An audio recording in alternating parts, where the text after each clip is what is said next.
Nigeria ranks 8th in Global Terrorism Index. The Nigerian government demands full investigation into death of Nigerian inmate in Ethiopia. The United Kingdom bans TikTok on government devices. Hello and a warm welcome to News Live on Viewer Television. My name is NEWSLIVE. Nigeria has been ranked the 8th most terrorized country globally in 2022, dropping from its 6th position in 2021, according to 2023 Global Terrorism Index report released recently. Terrorist activities in the country had fallen to its lowest since 2011. Between 2017 and 2020, Nigeria ranked 4th most terrorized in the world, and in 2016 and 2015, it ranked 2nd. The insurgency of Boko Haram and Islamic State West African Province has led to the death of thousands of Nigerians in the northeast region since 2009, but the groups were more restrained in 2022. The report noted that death in Nigeria peaked in 2014 at 2,101 deaths before declining in 5 of the subsequent 9 years. The number of terrorist attacks also dropped from 214 in 2021 to 120, the lowest recorded since 2011. President of the Senate, Ahmad Lawan, has advised the incoming 10th National Assembly to maintain a bipartisan approach that prioritizes the national interest amid its deliberations. Lawan said this when he received outgoing British High Commissioner to Nigeria, Katrina Liang, in his office in Abuja. Now, the Senate President commended the outgoing UK ambassador for her work with the Ninth Assembly in ensuring the passage of the Electoral Act 2022. The next National Assembly to ensure fast and serious capacity building as quickly as we can, because we need to bring into form that the members of parliament will be able to kickstart immediately. So we have to make every possible effort to provide for capacity building for our colleagues, especially those who are new. And since 70%, it's almost 70%, that means we just have to spend a lot of resources. And I will take this opportunity to say that the National Assembly needs a lot more resources for it to be in the kind of form and shape that will provide the kind of service, parliamentary service to the Nigerian people. For our part, Lang described Nigeria's politics as fascinating while expressing joy over her stay in the country.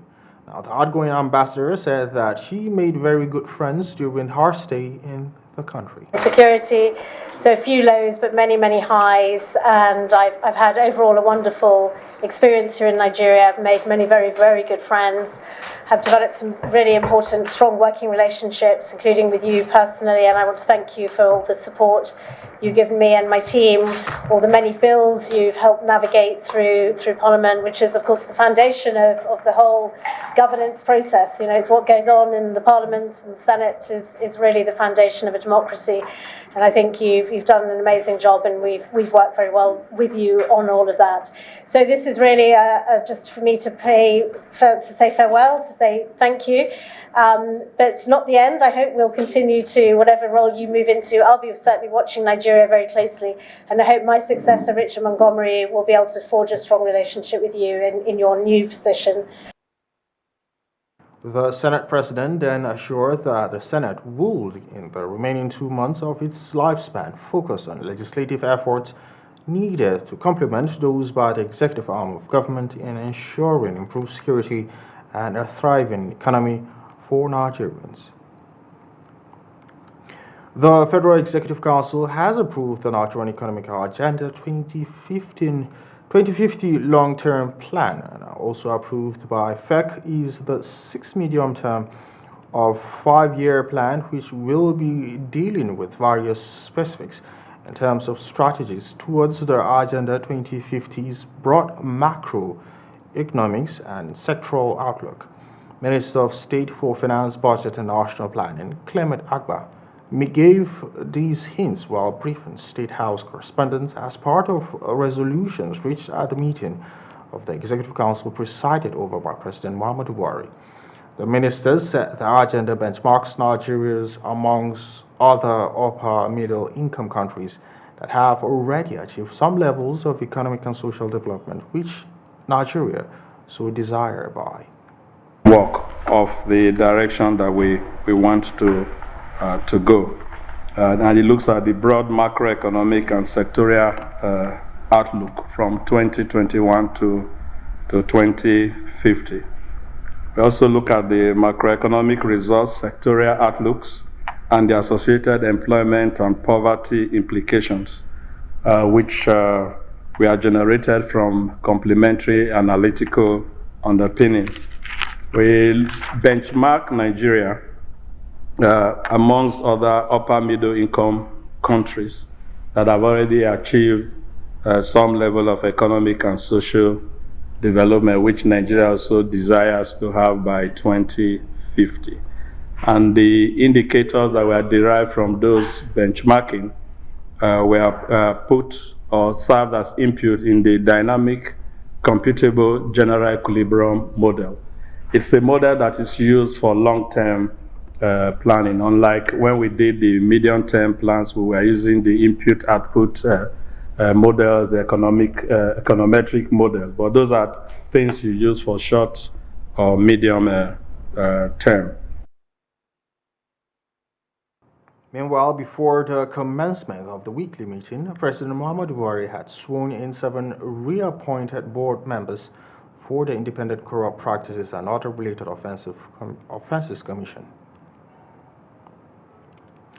The Independent National Electoral Commission, INEC, has debunked reports that it has dropped ad hoc staff from the Southeast and South from election duties for the March 18 governorship and House of Assembly elections in Lagos State. Now, reports that the Commission dropped ad hoc staff from the 2 zones have been circulating on various social media platforms, including Twitter, leading to concerns about the integrity of the electoral process. But in a statement by INEC Resident Electoral Commissioner for Lagos State, Olusegun Agbache described the allegations as fake news and urged the public to ignore them.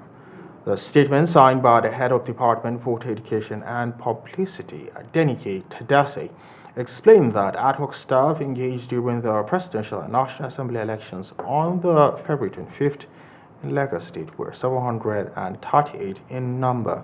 Now, however, the forthcoming governorship and House of Assembly elections will only require the services of 427 collation officers, as only 2 elections were involved. The Nigerian government has demanded a full investigation into the circumstances that led to the death of a Nigerian inmate, Chizoba Favor, in an Ethiopian prison.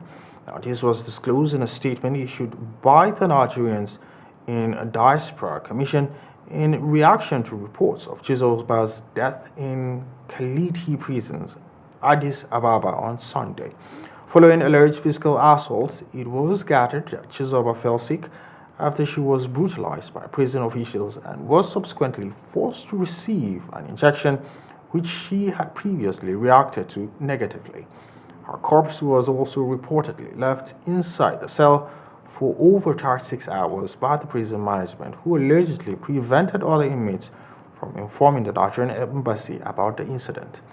Before a protest by the inmates chairman and chief executive officer of the NIDCOM, Abike Dabiri Erewa, said the commission was in contact with the Nigerian mission in Ethiopia, and the circumstances that led to the unfortunate incident will be thoroughly looked into.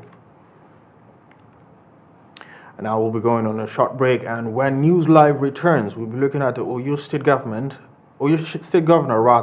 Seyi Makinde, has approved the half-day holiday for workers in the state on Friday, March 17, 2023, ahead of Saturday's election. We have details of this and more after this break.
onye mejeni katizenti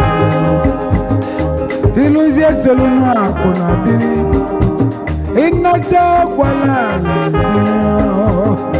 inakwazie kama ya neno wamono okungwali igbo ikatienti iluzie bulua onye mebezi na nigo okungwali igbo ikatienti iluzie wolo na nwanne mebe nebe onye mebezi na nigo ọgazi amaka weji na agọmọ ọgazi amaka weji osiri onye ọma nkenke ni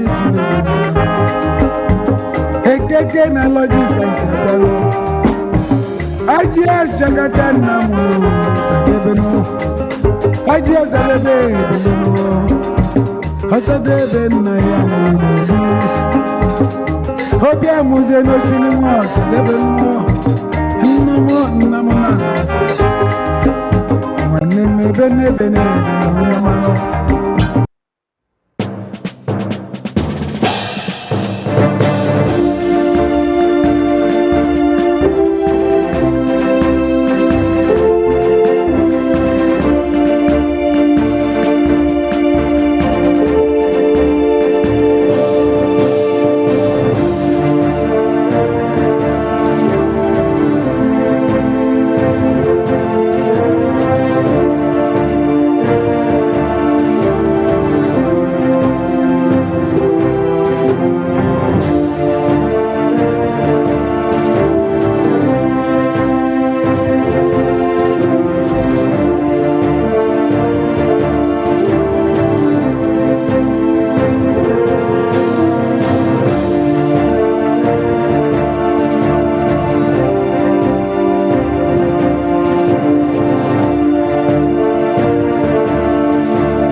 It's good to know that you are still with us on NEWSLIVE. Well, if you're just joining us, this is NEWSLIVE on Viewer Television. Let's look at our headlines for today.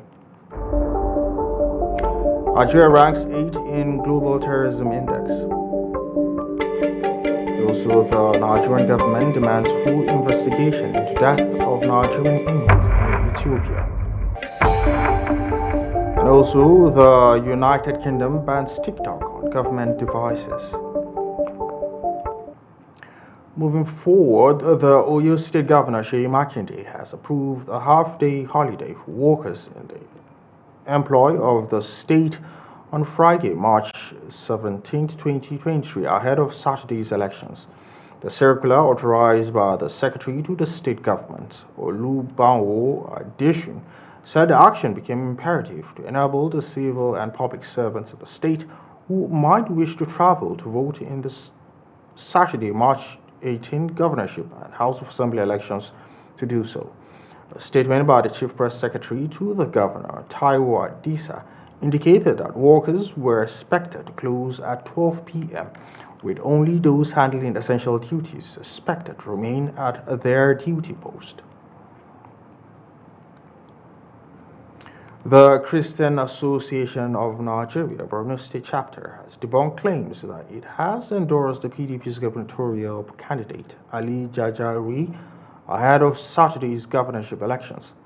The Christian religious body, at the press briefing in Maiduguri, described the circulate rumor as campaign for calumny and blackmail against Khan, stressing that it will not be voter-induced by any political party in the state. It added that the group, disguised as the apex body of the Khan, adopted the PDP candidate as its choice in the forthcoming election will be sanctioned. The Borno State Khan chairman, Most Reverend John Bakeni, while encouraging electorates to exercise their franchise on Saturday, urged winners to run an inclusive government irrespective of tribe, religion, and gender.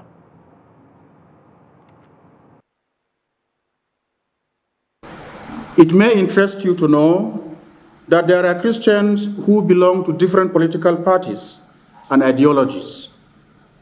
So for Khan to line up behind a particular candidate is to be divisive and is not part of our mandate.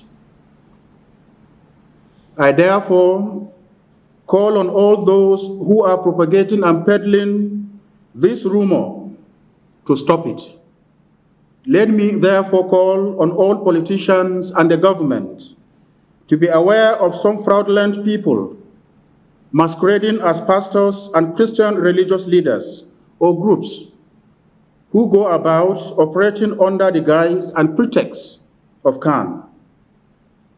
Please make sure you verify and deal with the authentic body of Mother Khan in the state.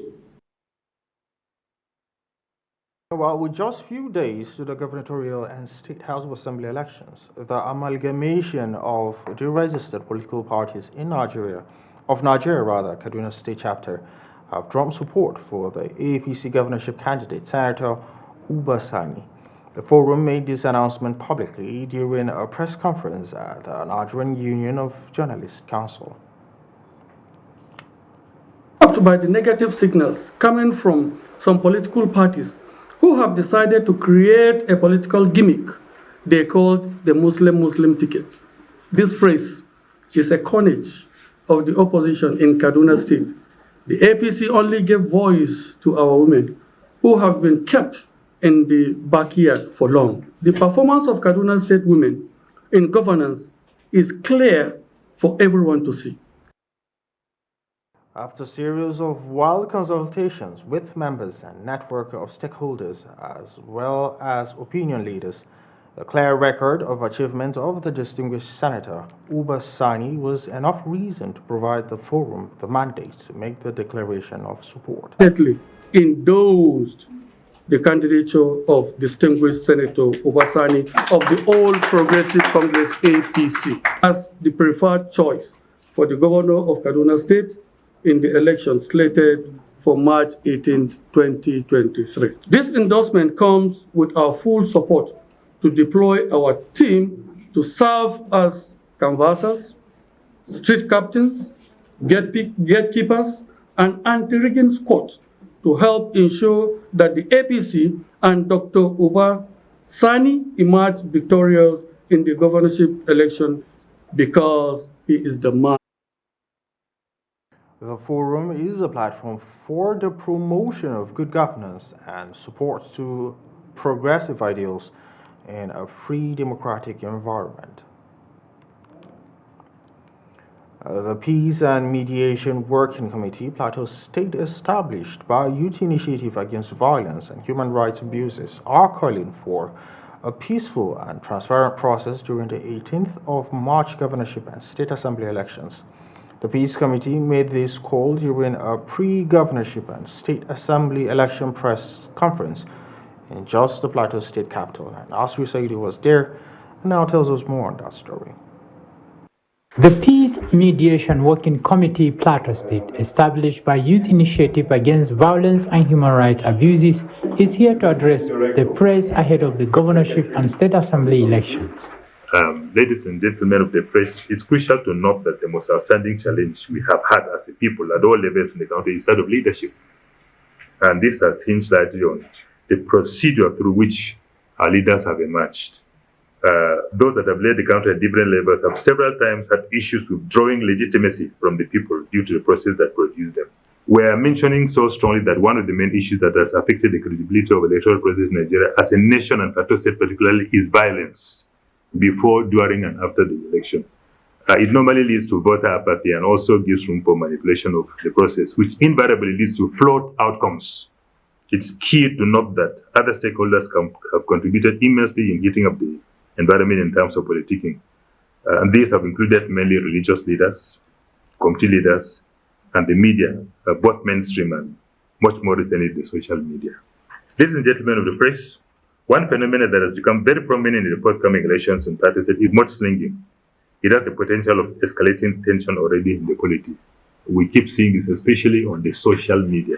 The group, while emphasizing the need for peaceful exercise, called on stakeholders to take responsibility and ensure a peaceful process. So we therefore urge the following actions. 1.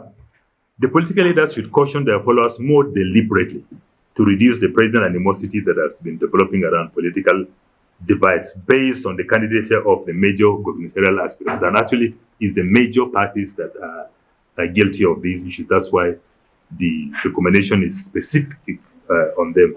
Religious and traditional community leaders should use their influence to call political actors to order.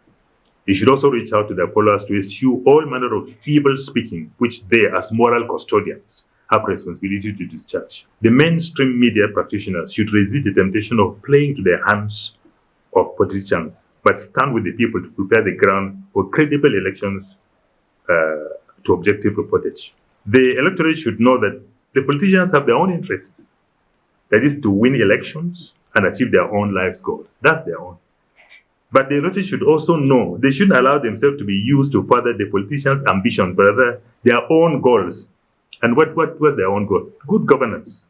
People must resist buying and selling of votes, which is still ongoing. People should resist taking the law into their hands and report any incident to the law enforcement agencies during and after the elections. The Peace Group uses a medium to encourage citizens to come out and vote for candidates of their choice in a peaceful manner.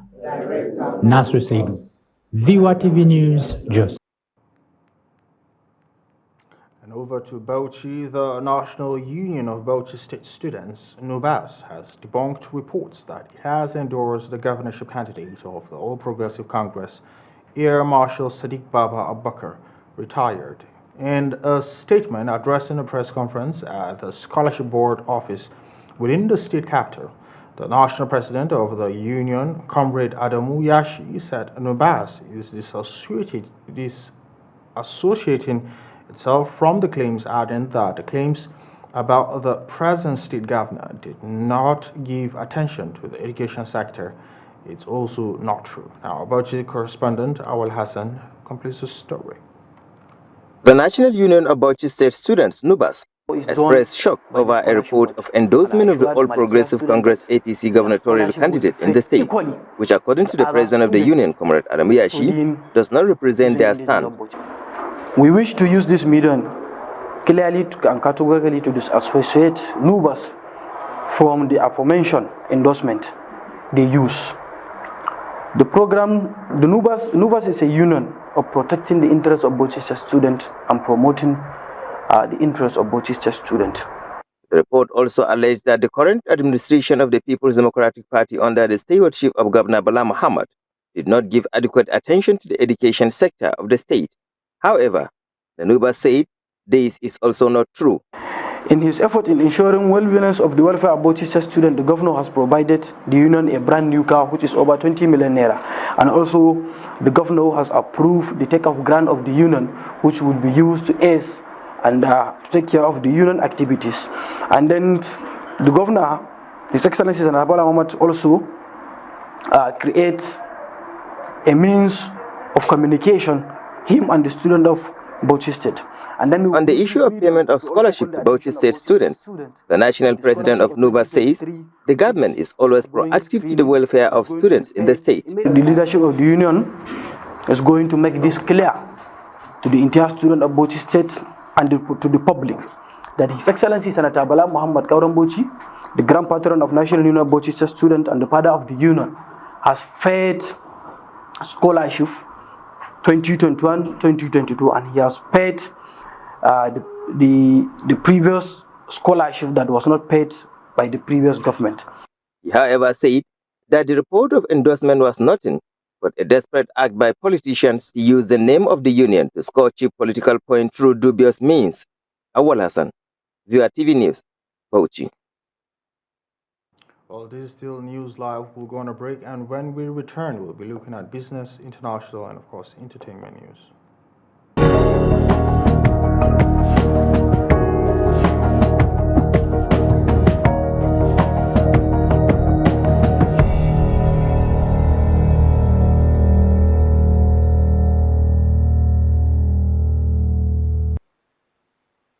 Starting with business, barely 3 days after the Central Bank of Nigeria declared old 1,000 naira, 500 naira, and 200 naira notes as legal tender, deposit money banks say they are beginning to run out of old currencies. The development led to severe hardship and pains for several bank customers seeking to withdraw funds. The CBN had on Monday directed banks to pay out and accept the old notes from their customers.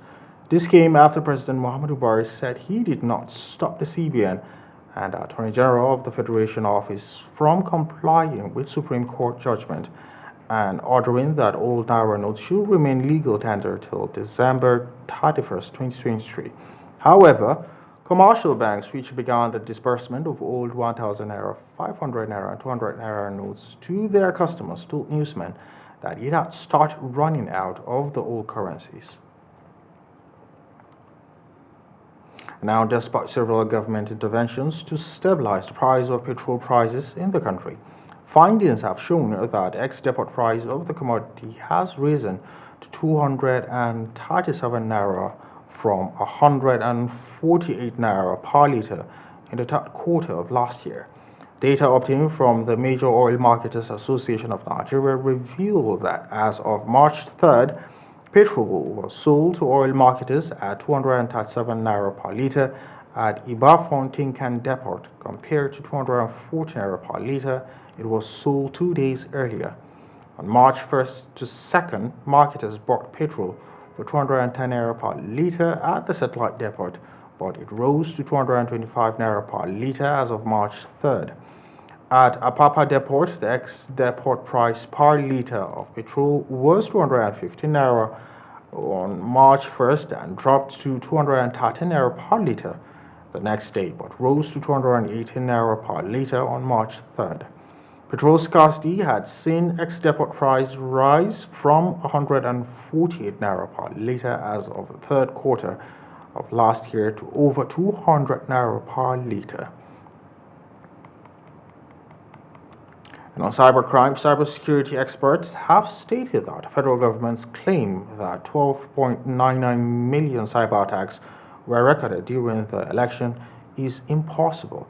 According to them, the government needs to explain its claim and allow experts to investigate its systems. The Minister of Communication and Digital Economy, Isa Pantami, disclosed that 12.99 million cyber attacks were recorded during elections week. He stated that on the presidential election day, there were 6.99 million attacks. He explained that the attacks recorded included a series of hacking attempts, including distributed denial of service, email and IPS attacks, SSH login attempts, brute force injection attempts, path traversal, detention evasion, and forceful browsing. Pantami noted that the Presidential Cybersecurity Committee for the election was up to the task and blocked all attacks. In the wake of failing electronic transactions, the Nigerian Communication Commission has stated that the country's telecommunication network can absorb the surge in the demand for cashless transactions that have been recorded since late 2022. The Executive Vice Chairman, NCC, Professor Umar Ambata, disclosed this during an event to commemorate the 2023 World Consumer Rights Day in Abuja. Now, he further stated that the Commission has continued to implement policies that ensure improved access to broadband connectivity and has, through its computer security incident response team, constant alerted consumers to cyber threats that could have led to the compromise of their financial profile through the execution of malicious codes by threat actors. Dambata explained that the launch of 5G in the country will increase the deployment of telecom infrastructure, which will trigger a high demand for data services, which will result in increased energy consumption for the network infrastructure.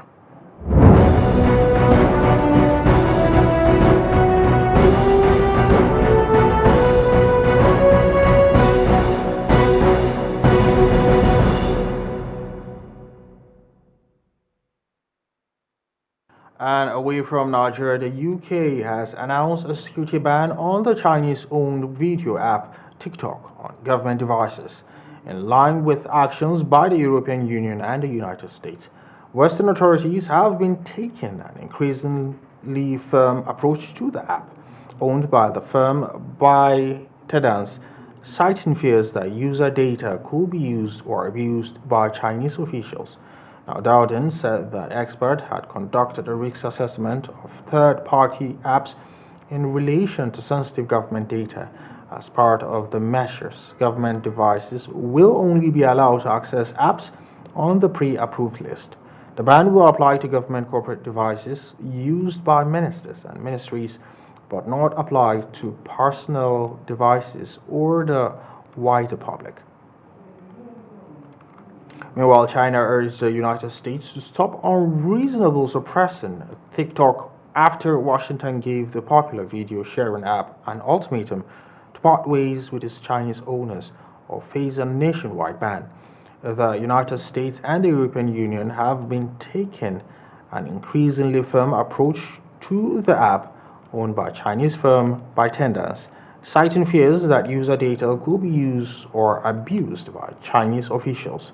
The White House was reported to have told the app that it will be banned in the United States if it continues to be owned by a Beijing-based tech firm. A TikTok spokesperson told newsmen that calls for a ban or divestment are unnecessary, insisting that the best path forward to addressing concerns about national security is transparent, US-based protection of US user data and systems. TikTok 威胁美国国家安全，美方应当停止在数据安全问题上散布虚假信息，停止无理打压有关企业，为各国企业在美投资经营提供开放、公平、公正、非歧视。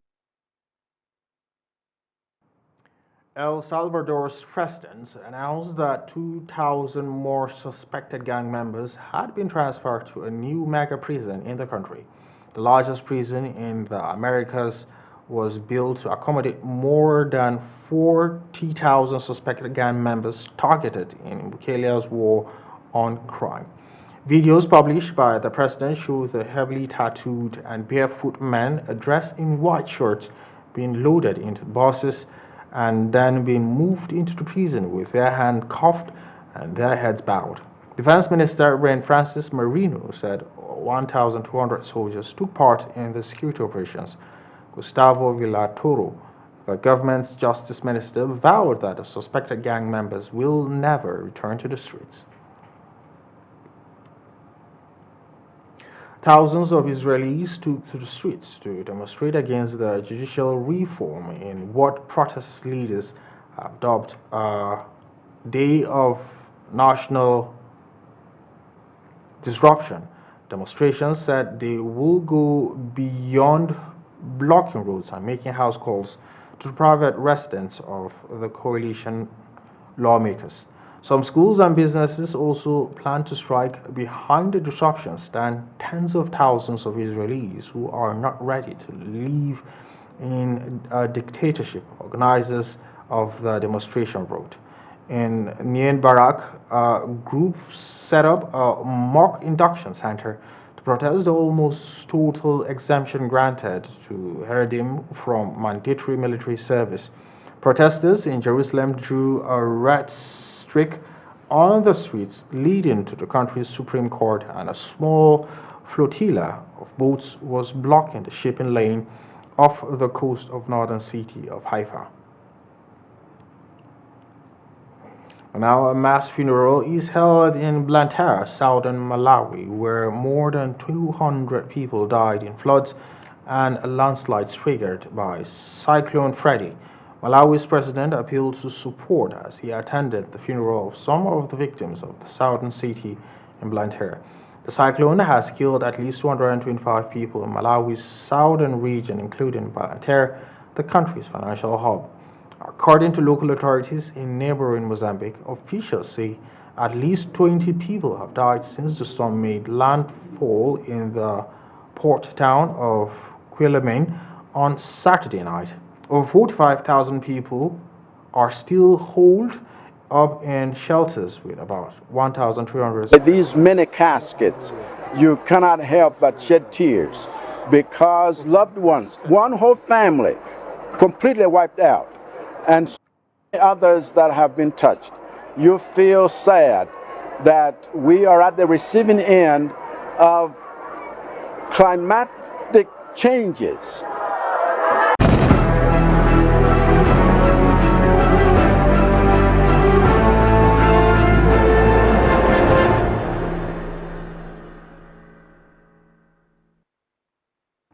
Now, Florence Otedola, aka DJ Copy, famous disc jockey, has bagged yet another master's degree from the University of Oxford. The UK-based entertainer surprised fans with the news through her Twitter handle, where she shared snapshots from her convocation with her parents and fiancé, unlike her second master's degree, where she furnished her fans with information on her admission and progress. This time, Copy, who noted she was on a mission, withheld every detail about her studies until her graduation, announcing her latest feat as a Master's of Science from Oxford University. The 30-year-old disc jockey would finally graduated from Uni of Oxford. Now, Grammy Award-winning and multi-platinum selling songwriter and producer Burna Boy will be performing at the UEFA Champions League final in Istanbul. The event, which is Europe's biggest sporting event, will see the Nigerian future at the ceremony kickoff show. Global chart-topping Last megastar will bring his signature soulful vibes of Afrobeat to Istanbul's Ataturk Olympic Stadium. UEFA kickoff ceremony over the years has been graced by notable pop stars such as Rihanna, Camila Cabello, the Black Eyed Peas, and Marshmello. Popular singer Adekunle Gold has signed with America's music label Def Jam Recordings. According to Billboard, Adekunle Gold has joined the League of Nigerian Artists who signed for foreign record labels. The news was confirmed via a statement by the company's Chief Executive Officer Chairman Tunji Balogun, who hailed the five-star crooner for his songwriting, vocals, artistry, and showmanship. Balogun, who described AG Baby as a perfect fit, also noted that had strived really hard to get to the level he has attained in his musical career, adding the record label is simply joining forces with him to achieve much greater feats. And with that story, we end NEWSLIVE. But before we go, a quick look at our headlines for this evening. You've heard Nigeria ranks 8th in Global Terrorism Index. And also the Nigerian government demands full investigation into death of Nigerian inmate in Ethiopia. And also away from Nigeria, the United Kingdom bans TikTok on government devices.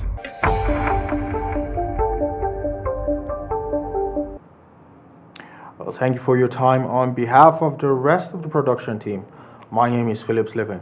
Do have a great evening and stay tuned for the rest of our programs.